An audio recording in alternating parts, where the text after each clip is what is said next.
Good morning students, again welcome our YouTube channel. आज हम next से फिर से बात करते हैं हम ग्लाइकोजन मेटाबॉलिक पाथवे की। जैसे मैंने फर्स्ट वीडियो में आपको बताया था कि लेक्चर 2 में हम स्टडी करेंगे ग्लाइकोजन मेटाबॉलिक पाथवे के बारे में स्टडी करेंगे, और जो कि बी फार्मा के AKTU के फर्स्ट ईयर के सेकंड सेमेस्टर का टॉपिक है यूनिट 2 का ग्लाइकोजन मेटाबॉलिक पाथवे। तो स्टूडेंट टाइम वेस्ट न करते हुए हम आगे बढ़ते हैं कि ग्लाइकोजन मेटाबॉलिक पाथवे क्या होता है और इससे डिफिशियंसी क्या होती है, इसका एनालिटिक्स क्या है, कौन कौन सी डिजीज होती है, ये सब स्टूडेंट्स हम बात करते हैं। तो फिर हम ग्लाइकोजन मेटाबॉलिक पाथवे के आज हम ग्लाइकोजन मेटाबॉलिक पाथवे के बारे में बात करेंगे।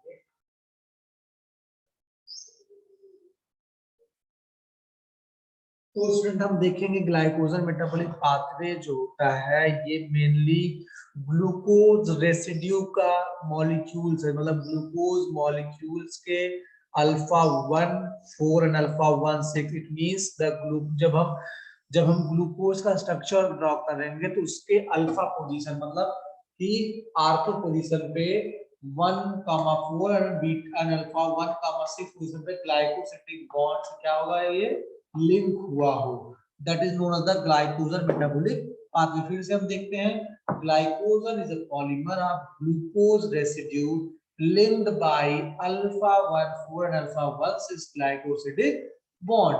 ठीक है, नेक्स्ट पॉइंट दूसरा, glycogen is the storage form of glucose in liver and muscle.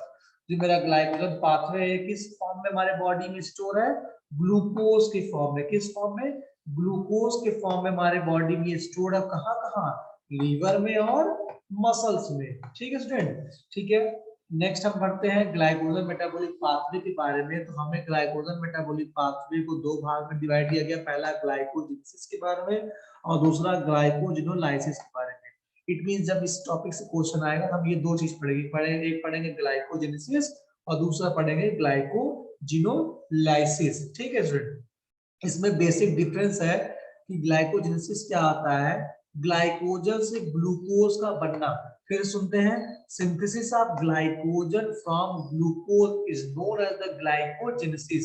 और इसमें ग्लाइकोजिनोलाइसिस में क्या पढ़ते हैं, break down of glycogen into glucose, मतलब ग्लाइकोजन का ग्लूकोज में टूटना is known as the glycogenolysis. और ग्लाइकोजन का ग्लूकोज से बनना is known as the glycogenesis. जिसमें कोई कंफ्यूजन इसमें नहीं हो रहा, इस दो डेफिनेशन में कोई प्रॉब्लम हो आप विदाउट हेजिटेशन मेरे से पूछ सकते हैं।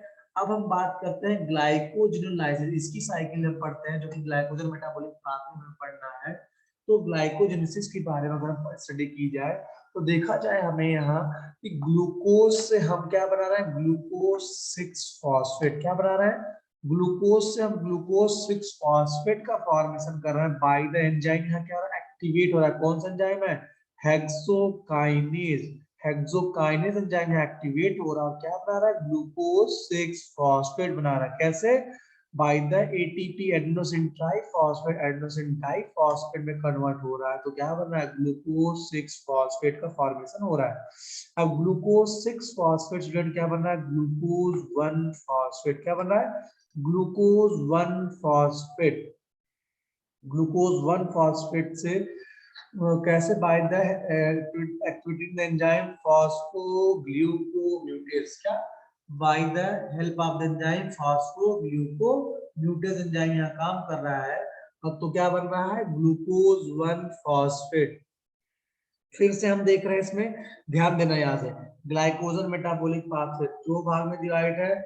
उसके बाद ग्लाइकोजन मेटाबॉलिक पहला है ग्लाइकोजेनेसिस और दूसरा ग्लाइकोजिनोलाइसिस है। क्या है, ग्लाइकोजेनेसिस और दूसरा है ग्लाइकोजिनोलाइसिस। ठीक है, तो ग्लाइकोजेनेसिस का था synthesis of glycogen from glucose और break down of glycogen into glucose और ग्लाइकोजिनोलाइसिस। तो ग्लाइकोजेनेसिस की हम बात करते हैं तो ग्लूकोज से ग्लूकोज 6 फॉस्फेट का फॉर्मेशन होना बाय द एंजाइम एक्टिवेट हो रहा है हेक्सोकाइनेज। फिर उसके बाद ग्लूकोज 6 फॉस्फेट ग्लूकोज 1 फॉस्फेट का फॉर्मेशन होना by the enzyme activation of phosphoglucomutase enzyme यहाँ काम कर रहा है। फिर ग्लूकोज 1 फॉस्फेट से क्या बन रहा है, ये यूरिन स्टूडेंट नहीं है, ये है यूरिडीन है। ये आप यहाँ चेंजिंग कर लेना, ये यूरिन नहीं यूरिडीन है। क्या है, यूरिडीन। थोड़ा सा लिखने में प्रॉब्लम हो गया था, जल्दी जल्दी भी ध्यान नहीं दिया गया। Uridine diphosphate glucose, UDPG. तो ग्लूकोज 1 फॉस्फेट से क्या बन रहा है, यूडीपीजी का फॉस्फोराइलेशन हो रहा है, तो क्या बन रहा है, यूरिडीन डाइफॉस्फेट ग्लूकोज का फॉर्मेशन हो रहा है। तो यूरिडीन डाइफॉस्फेट ग्लूकोज से क्या बन रहा है, ग्लाइकोजन प्राइमर बन रहा है। क्या बन रहा है, ग्लाइकोजन प्राइमर। कैसे, जो यूरिडीन डाइफॉस्फेट मॉलिक्यूल क्या हो रहा है, यहाँ रिलीज हो रहा है। कैसे, जब ग्लाइकोजन में सिंथेसिस करेंगे तो यूडीपी मॉलिक्यूल क्या होगा, रिलीज होगा और क्या बनाएगा, ग्लाइकोजन प्राइमर बनाएगा। और ग्लाइकोजन प्राइमर से क्या बन रहा है, ग्लाइकोजन का फॉर्मेशन हो रहा है। कैसे, बाय द ब्रांचिंग एंजाइम, मतलब अलग अलग ग्लाइकोजन मॉलिक्यूल्स क्या कर रहे हैं, यहाँ आपस में जुड़ रहे हैं और यहाँ क्या बन रहे हैं, ग्लाइकोजन मॉलिक्यूल्स का फॉर्मेशन बना रहे हैं। ठीक है स्टूडेंट, आई होप आपको ये टॉपिक समझ में आया होगा।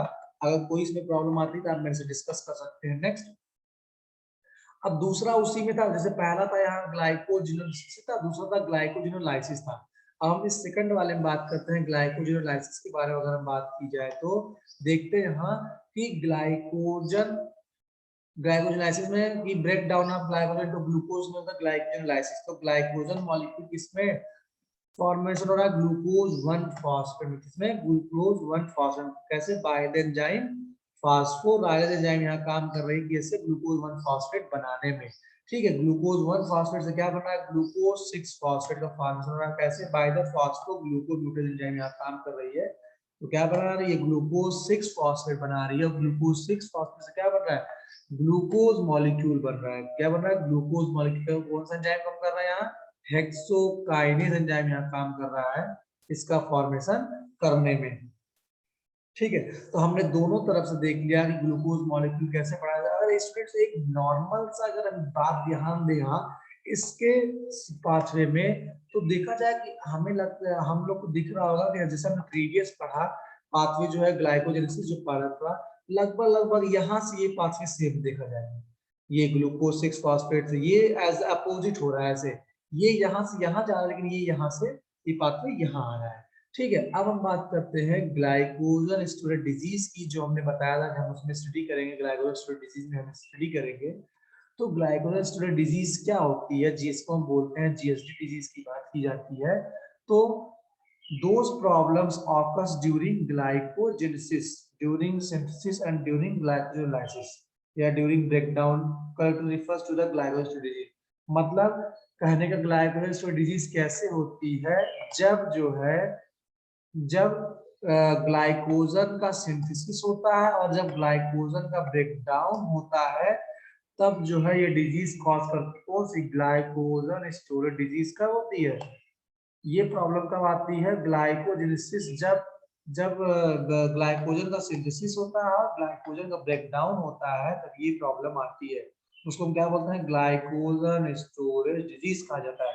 फिर it is characterised by deposition of normal और abnormal type of glycogen in the one और मोर फ्लो टिश्यू। मतलब ये क्या होता है, ये एक या एक से अधिक टिश्यू को भी हार्मफुल कर सकता है या उसको भी देख सकता है।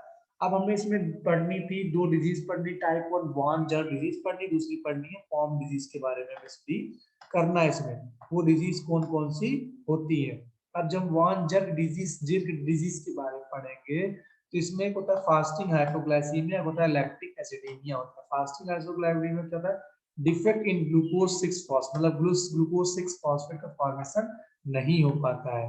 और लैक्टिक एसिडेमिया क्या होता है, glucose not synthesised from lactate, मतलब यहाँ लैक्टेट्स ग्लूकोज सिंथेसाइज नहीं कर पाता है, उसको क्या होता है, लैक्टिक एसिडेमिया। किसमें हम पढ़ रहे हैं, बॉन जल डिजीज के बारे में पढ़ रहे हैं। फिर हम बात करते हैं इनकी और डिजीज, तीसरी डिजीज है हाइपरलिपिडीमिया। क्या है, हाइपरलिपिडीमिया है। हाइपरलिपिडीमिया क्या चीज है, increase the concentration of plasma या फ्री फैटी एसिड या फिर कीटोन बॉडी में हाइपरलिपिडीमिया, मतलब लिपिड मॉलिक्यूल का इंक्रीज होना, इसको बोलते हैं हाइपरलिपिडीमिया। और लास्ट वन इज द हाइपरयूरेसिमिया, मतलब एक्यूमुलेशन ऑफ ग्लूकोज 6 फॉस्फेट जब एक्यूमुलेट होगा तो चैंपियन पाथवे बनेगा, और जब चैंपियन पाथवे का फॉर्मेशन होगा तो फास्फोराइबोसिल पायरोफॉस्फेट एक्टिवेट होगा। जब वो एक्टिवेट होगा तो मेटाबॉलिज्म ऑफ प्यूरिन न्यूक्लियोटाइड का और यूरिक एसिड का मेटाबॉलिज्म होगा, और फिर फिर क्या होगा, यूरिक एसिड क्या करेगा, ये इंक्रीज करेगा। हाइपरयूरेसिमिया क्या होता है, ग्लूकोज 6 फॉस्फेट एक्यूमुलेट होता है, फिर उसके बाद एचएमपी पाथवे का फॉर्मेशन, जब एचएमपी पाथवे बन जाता है तो फास्फोराइबोसिल पायरोफॉस्फेट इंक्रीज होता है, जब वो इंक्रीज होता है तो प्यूरिन न्यूक्लियोटाइड और यूरिक एसिड की मेटाबॉलिज्म इंक्रीज होती है, जब वो इंक्रीज होती है यूरिक एसिड क्या करता है यहाँ इंक्रीज करता है। ठीक है स्टूडेंट। अब दूसरा डिजीज है पॉम डिजीज के बारे में पढ़ रहे हैं, जो कि इसी जो कि ग्लाइकोजन डिजीज में ही है। इसमें क्या होता है accumulation of glycogen in lysosome due to deficiency of lysosomal 1416 glucosidase enzymes. मतलब ये क्या होता है, ये लाइसोसोम में ग्लाइकोजन की एक्यूमुलेशन हो जाता है, मतलब उसमें उसकी एक्टिविटी हो जाती है, और जब उसकी एक्टिविटी जाती है तो क्या होता है हार्ट इनलार्जमेंट, हार्ट में प्रॉब्लम आती है, और मसल्स वीकनेस में प्रॉब्लम आती है, किसमें पॉम डिजीज में आती है। ठीक है, आई होप स्टूडेंट को आपको ये टॉपिक समझ में आएगा। कोई प्रॉब्लम हो तो हमारे डिस्क्रिप्शन बॉक्स में कोई क्वेश्चन कर सकते हैं। Thank you class.